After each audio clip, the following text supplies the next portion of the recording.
I told you they was pulling us over. What are they pulling us over for? That's a good question. We got more somebody, y'all get people here, because I might get locked up today. You want to get out? Hell yeah, I'm getting out. Now, why? I'm a passenger. I'm allowed to get out. Yeah. I'm allowed to get out. I'm a passenger. I'm a passenger. You pulled over the driver. Yeah, absolutely. Hell yeah, we had seatbelts on. No, it's CPL. Can I see it? Open carry. Do I have to show you? Yes, you do. In the state of Michigan. Show me your CPL. He doesn't have to show you a CPL for open carry. You're not. You can't open carry inside a vehicle. I got it in my. I do have one. Okay, then show it to me. Can you give me a freaking minute, man? Grab the CPL right now. I'm slow. All right. He wants my CPL because I've got the sidearm on in the car. Retaliatory stop all day long. That was Billy Butthurt just to get my name, cops right? Explaining, I'm not even Just to get my name. name. You should know who I am anyway. Yeah, just to get a name. What little piggies are? Right? That is so butthurt, man. Oh, I'm really worried about it. They're all so proud of themselves. Look at them. Goodness gracious, guys. Take your damn hand off my door. That's your driver's license. For what? What'd you pull him over for? Pulled you over. You're driving the vehicle. And Make sure they have what law did I break? your driver's license. What law did I break? Operating the vehicle. Give me your driver's What law did I break? Now you have to articulate what traffic violation he committed, sir. You have to articulate I did not it. commit a crime. Alright guys, welcome back to the channel. This is where we break down your rights and show you exactly how to exercise them when dealing with public officials who think they're above the law. What you're about to witness is a textbook example of retaliation.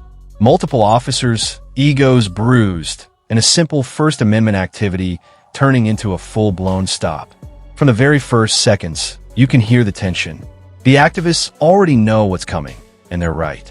The police initiate a traffic stop without clearly articulating a violation, and that alone sets off alarm bells. Make no mistake, this is not about safety. This is about control. This is what happens when officers feel challenged by citizens who know the Constitution better than they do. Pay close attention, because this encounter exposes exactly how fast authority can turn abusive. You have to articulate it. And he's got it. He's got it. And they done showed it to him. Doesn't matter. Yeah, it does. Yeah, it does. You have to articulate what traffic infraction he committed, sir. What crime did I commit? You have to articulate what traffic infraction he committed. You can't just pull someone over because you want to and not articulate what. Okay. Wow. Hold on, man. Wow, what idiots. Chill out. They want to hurt us. They want to put us down on the ground. Yeah, they do. Yeah. What would I go against for? The reason why, There's no identifier. sir, No, there's not. the reason why there's a stop is because he was open carry. Okay, so when he gets inside of a vehicle, he's now got a gun on him, correct? So we need to check to make sure that he has the proper paperwork, which is the CPL or whatever. Are you driving the vehicle? Yes. Okay, driving is a privilege, correct? No. When you sign, That's okay, you legal know right. the law so much. When you sign the paperwork at the bottom of your driver's license, when you get your driver's license, does it or does it not state that anytime a police officer asks for your identification, you are to provide that to them? It does. Only if you Please can articulate give us your the driver's driving license, infraction. please. You have to articulate what traffic crime he committed. Sir, right now this is an investigative stop on a weapon in a vehicle. So he's driving the You vehicle. investigated the person with the weapon. Okay. Just let him Thank do you. it, though. They're all butthurt. Thank you, sir. Look, bunch of pansy piss We need to ass, check piss into ass this cops. to see if it is legit or not because we don't know what it is. Now watch closely as the situation escalates. The passenger exits the vehicle, something he is legally allowed to do, and immediately officers push back with confusion, contradictions, and intimidation. You hear them scramble, changing narratives in real time. First it's seat belts, then it's open carry, then suddenly it's paperwork. This is where things get serious. In Michigan, laws around open carry and CPLs are specific, yet the officers clearly struggle to articulate them correctly. Instead of clarity, they rely on pressure. Voices rise, orders are barked, and still, no traffic infraction is clearly stated. That's not a mistake, that's deliberate. When officers can't justify a stop, they often hope compliance will replace legality. But these activists refuse to back down, And that's when the power struggle truly begins. Stop. Mansplaining to somebody else. I knew it, Miss. Go mansplain to somebody else. Sir, can I please see your ID? No. You're not wearing. I didn't commit a crime. I'm a You're passenger. not wearing your seatbelt. I was. I just pulled off when you pulled off. It's on video. It's on video right here. Cam, buddy. What the hell? Don't even go there. Try that. You see, Remember, you told him to stay in the vehicle because he was trying to get I out. was going to get out. You told me to stay in the vehicle. And it's on camera right here on the dash cam. I had my seatbelt on and pulled it off as soon as we stopped. Yeah, they love to harass the people. oh wow. You got 20 minutes for this traffic stop. Hope y'all know that. After that, it becomes, after that, it's lawsuit territory. It actually started about 10 minutes ago. So I'm dropping pig on the floor. Oh no, piggy! That's a good place for a pig on the floor. because we're exercising our rights that we have as Americans to redress our government. I mean, And they're sir, open I'm sure carry. you're aware that they And the explained to you open when you got your CPL that inside of a car there is no such thing as open carry. So it's nothing more But than I got I gave it to you. Why you keep talking about that, dude? Well, sir, I'm just explaining why you No, were I stopped. I'm understand just trying that. to have a pleasant conversation No, with you. that's I haven't fine. been rude. Y'all all butt hurt because we was over there. And Passive aggressiveness is very rude. I'm not butthurt. I don't really. Passive aggressiveness I'm is very having a rude. conversation. you gloved up because you wanted to slam us on the ground. Yeah, all of them. Up then. You don't glove up for nothing. This is the moment the mask slips. The officers openly admit the stop is investigatory, not for a traffic violation, but simply because a firearm was present inside a vehicle. And here's the problem. Suspicion is not a crime. The activists repeatedly demand articulation, something the law requires, and the officers repeatedly dodge the question. Watch how frustration turns into mockery, how professionalism dissolves into sarcasm. Backup arrives, body cameras roll, and suddenly egos multiply. This is a classic tactic, overwhelm through numbers. The goal is intimidation, not justice. Meanwhile, the passenger continues asserting a simple truth. You cannot detain someone without reasonable suspicion of crime. The officers know it.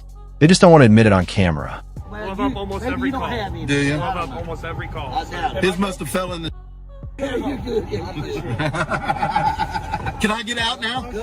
Can I get out? Glove up. It's hot. You're detained. I'm not detained. I didn't commit a crime. I'm a passenger. You, I'm not detained. According to You gotta have a reason to detain me. a traffic stop. No. Only the driver. Only the driver, not the passenger. You have to You can't detain me when I haven't done anything wrong just because I'm in the car with somebody you pulled You'll over. get around to it. I'm hot, dude. Yeah, you good? Don't. I can open the door. Look at this fucking time. I can open the door, you. Because I exercise my rights outside, I get some sun. That's why I got tan. Right, because we get outside. Yeah, right. Yeah. You gonna go home and read it? If you go to the local library, you can get Constitution for Dummies. It makes it so much easier for you retards to understand. No, seriously, there is a book called The U.S. Constitution for Dummies. And I seriously have it at home. And they made it for cops. Do you really? You ought to read it. Right on, brother. Boom, air hit. Because that one actually explains it quite well for anybody to understand it. Right. This bitch getting heavy. As a matter of fact, I got my copy in the trunk. What crime are you investigating me for? What crime are you investigating me for? What crime? What crime are you investigating me for? Now things get heated. Gloves come on. A universal sign that officers are considering force, even when none is justified. The passenger is told he's detained, then told he's not, then told to stay put anyway. Conflicting commands pile up, creating confusion by design. This is how unlawful arrests happen. The activists call out in real time, citing Supreme Court case law, while officers rely on vague claims of officer safety. Let's be clear, officer safety does not override the Constitution. You can hear the irritation in the officers' voices. They're not used to being challenged this way. And that's exactly why this interaction matters. Knowledge is power, and today, that power is not on the badge. Because there isn't one. I'll explain it to you. I'm waiting. Okay, per the Supreme Court, during a traffic stop, all occupants of the vehicle are Wrong. detained. You're wrong. You are totally. wrong. You are totally wrong. Get out of the car and see if I'm wrong. The only person, yeah, he wants to put hands on. The only time you can tell somebody to stay in a car is for officer safety, and I clearly am not a threat to your safety. That's how the Supreme Court case law reads. No, not all occupants. Only the vehicle and the driver themselves. Only the vehicle and the driver themselves, unless you can articulate a crime the passenger committed. That's the only time. Trust me, you think we don't read case law? You think we don't know what we're talking about? It all come out in the wash in a lawsuit. I promise you. I promise.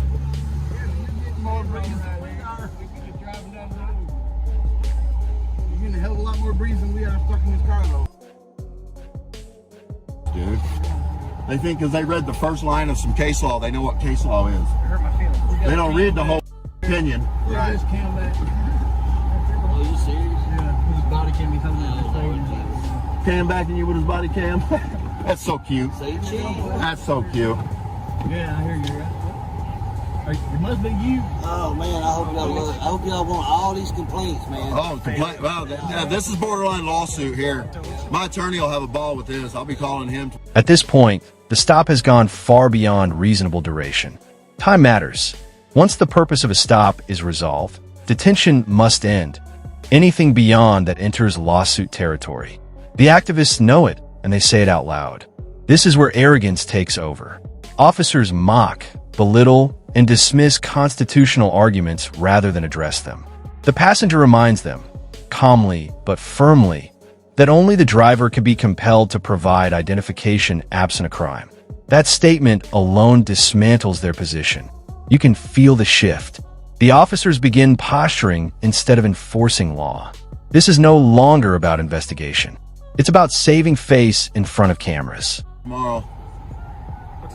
I'm not going to tell you that, but trust me, I got two attorneys, so. Y'all got 9 more minutes. Fanta? Calm down. Fanta orange? Calm down. Whatever we decide it's going to cost.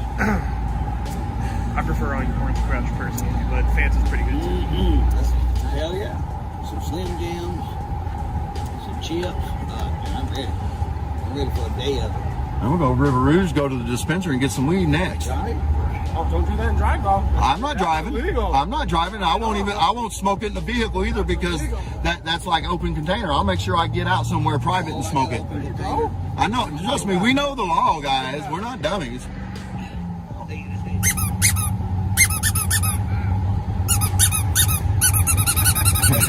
All I hear from when you're talking. I thought we were cool. I guess not.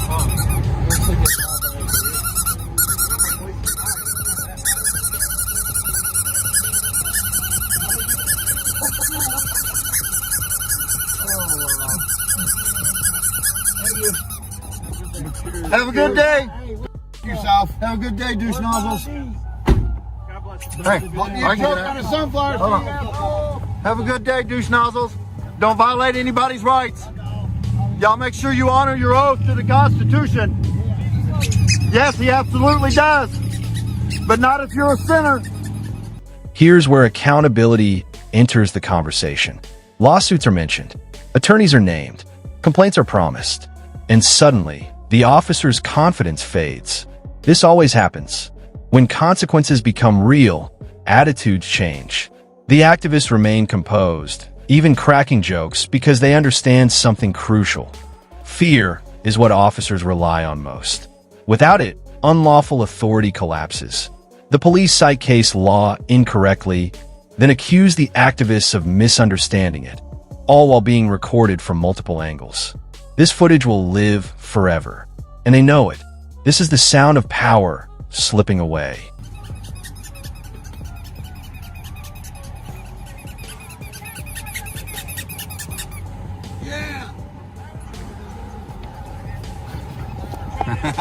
We better park. Yeah. Or they'll Hold on, I'm gonna get a parking spot. We're gonna park.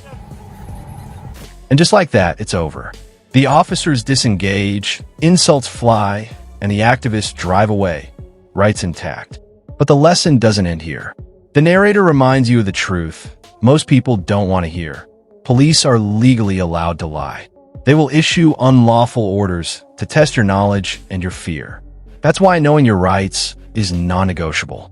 Officers like these are the reason this channel exists. So listen up, record the police, stand your ground, and never surrender your freedoms out of convenience. Because the Constitution only works if you enforce it. All right, guys, stay sharp, stay informed, and we'll see you in the next one.